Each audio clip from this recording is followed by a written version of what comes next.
every teaching, every message in the body of Christ has an edge. Those who teach grace must be careful because there is an edge. Grace has an edge. The edge of grace is license to sin. When you teach grace in a certain way, you are going to teach it to a place where it will almost create licentiousness, because people will almost think that what you are saying is that they can sin. And you will be saying in your mind that before I even give them liberty, where people are not doing things, but there is a message that you must be teaching that can make people comfortable in sin. When you see somebody say, I'm a word of faith teacher, there is also a boundary, or there is an edge.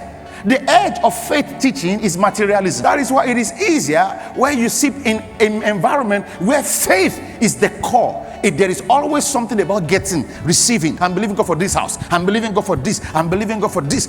So there is a lot of emphasis on believing and receiving. That if you are not careful, you are going to be very materialistic. There is another one. It's also the teaching of consecration. The teaching of consecration has an edge. The edge is legalism. When you are giving voice to consecration and everything, before you know it, you will be so legalistic that God becomes a formula. So you will hear things like, all right, until you have prayed, this amount of hours, you can't see God. So now you enter into that now. And then you begin to hear that until you fast, all right, dry fast 8 days, you can't see a blue angel. You see, blue angels don't appear regularly. It's white ones that come when you don't fast. And before you know it now, you begin to chase things because you become so legalistic that God becomes a formula. Every message has an edge.